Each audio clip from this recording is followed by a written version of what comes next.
Welcome, nerds, to the movie news for the week. This is where we're going to be talking about all of the nerdy and/or pop culture related movie news that we can get our grubby little hands on. So, like, if it's been announced, if there's a new trailer, if there's casting, all of that's gonna be here. So let's get into that, shall we?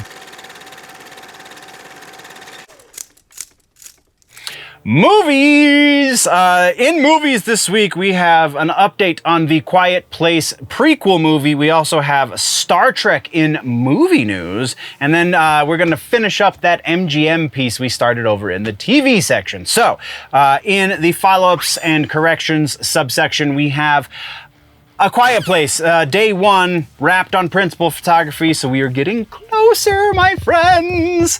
I'm super excited about this. I like John Krasinski. I like John Krasinski's creation. It's great. Moving on. Next, we're moving over into trailers.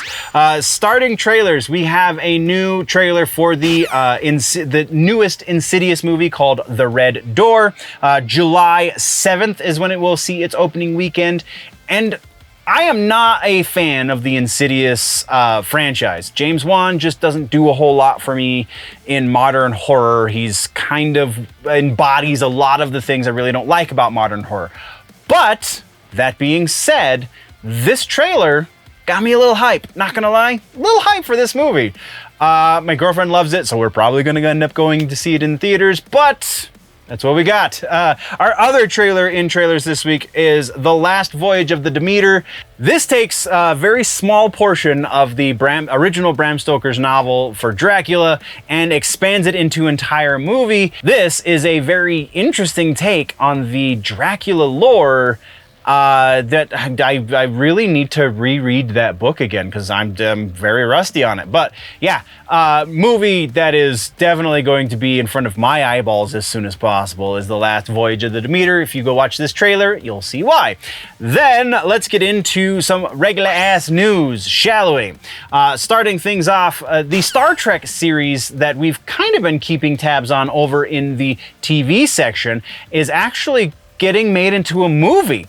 For a long time, it was only rumored to be happening, and then there was a lot stronger rumors, and now they've rolled it into a movie and not into a franchise, or into a series rather. Section 31, starring Michelle Yeoh, with her return as Emperor Phillipa Gerogiou.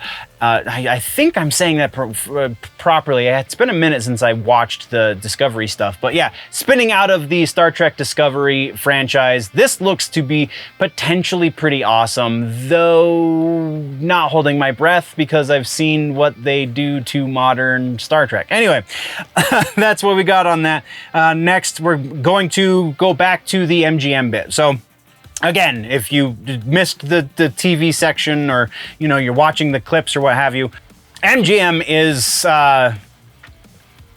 going crazy. They've announced a whole bunch of reboots. They've announced a whole bunch of, because they just got bought by Amazon. So Amazon's really going to start digging into things that are going to make them money, very likely. So as far as the movie side of things go, we have movies for Stargate, Legally Blonde, and RoboCop all being announced, as well as series based on those properties also being announced. So we are going to get some sort of TV series based on Stargate, Legally Blonde, and RoboCop. And again, there's a bunch of TV series that they've announced as well. We already covered that. So that's what we got for regular ass news. Let's talk about this week's suggestion. Bram Stoker's Dracula in movies, 1994, Keanu Reeves, Gary Oldman, Winona Ryder, Anthony Hopkins. Need I go on? This movie is a classic for a reason, though it is before Keanu Reeves learned how to act, so keep that in mind. Also, I think it's also before Winona Ryder learned how to act, so there's that. But either way, Gary Oldman and Anthony Hopkins are big enough to carry anything on their shoulders individually, so when you put the two of them in a movie together, it's just that much better. Both of them are always a win. Keanu Reeves technically is always a win also, but for very different reasons at different points in his career. But go check it out. It's worth a watch. If you haven't seen it for some time, refresh your memory as to why you love Bram Stoker's Dracula from 1994. And once again, nerds, this is just a clip from the main show, the Weekend Nerddom, over on the main channel, youtube.com/generally nerdy. Go check that out for the entire episode, or just stay tuned here for other news related to nerdy pop culture stuff and just random fun little bits. Before we head out, always remember that if it's generally nerdy, it's probably here.